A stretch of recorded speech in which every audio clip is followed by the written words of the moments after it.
So today we're going to be looking at the JT-4000 micro from Behringer and asking ourselves, is it any good for DAWLESS? The observant will notice that there's not a MIDI input, so we're going to have to do something a bit unusual with the USB to actually make it function without a DAW or DAW. So that's what I'm going to do. I'm going to take a Raspberry Pi, which I've got here, and I'm going to turn this into a USB MIDI host. Now what that's going to do is enable me to plug the JT-4000 into the Raspberry Pi. I'll also be able to connect up my Novation circuit tracks into the Pi and then connect the two together.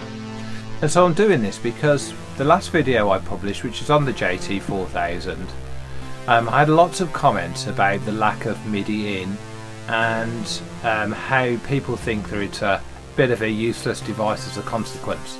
So by the addition of a Raspberry Pi, making it DAWLESS friendly, maybe it goes some way to answering some of those critics. This isn't a device for everyone. It's a teeny tiny little synthesizer. It's 4 voice only, and for some that's not enough notes, but in a DAWLESS setup I think it's quite a useful way of expanding the circuit track sound palette. So that's what we're going to do. Right, first off I'm going to start connecting everything up. So connecting the Raspberry Pi to my network. Just to let you know, the Raspberry Pi has got just the default installation on. I haven't installed any additional software. This is completely from the Raspberry Pi Imager software, so it's a 32-bit installation, and so it's nothing particularly clever. This is a Raspberry Pi 4. I do have a Raspberry Pi 3B on order. I was able to purchase one of those for like £26, along with a case for another £4. So I think once they've included the cost of an SD card and perhaps the odd few bits and pieces of cables, I think I can make all this functionality operate for around £40, which is what, somewhere in the region of $40 to $50 in the US. So I've got the Novation circuit tracks plugged into the Raspberry Pi. I'm just untangling this cable here, and I'm going to plug the USB-C into USB-A into the Pi, like so. And next up I'm going to fish around and get my power supply for the Pi and plug that in.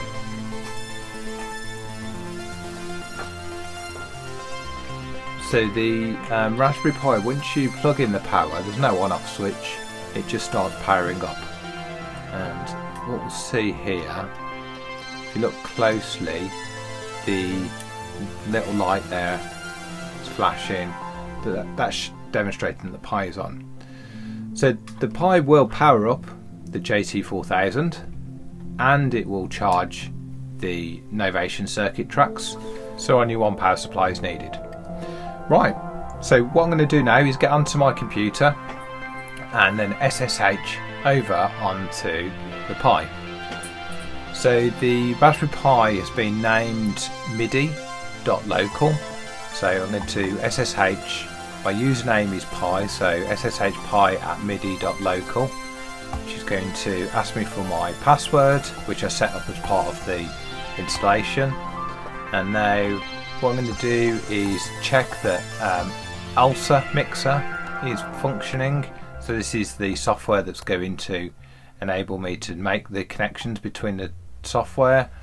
I'm now going to do aconnect-I-O, and that shows me that the circuit tracks is connected on client 28 and the JT-4000 micro is connected as client 32. So I'm going to make a note of those numbers and I'm going to use those in a command to be able to virtually connect client 28 to client 32. And to do that, it's aconnect 28 0 space 32 0. In my initial experiments I found it pays to connect both of these both ways, so I'm just going to do a connect 320 to 28 0, and that's it. So it's as simple as that. So the one problem we do have though is if we reboot we lose those settings, so I'm going to put these commands into the rc.local file, which is located in /etc. I'm just going to put those commands in so that as part of the startup routine those commands are also included.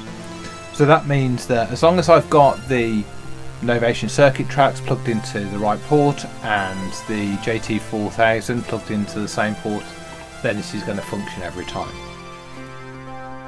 So here we go. I'm just inserting the AConnect 32 0 space 28 0 and the reverse of that into the document, and I'm just going to write this out and then quit. So that's now saved into my rc.local file.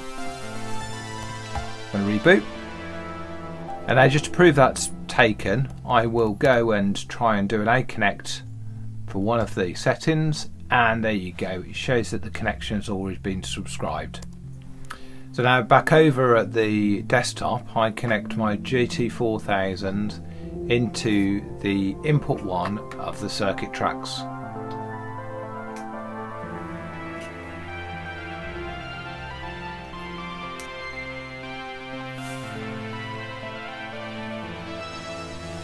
There we go.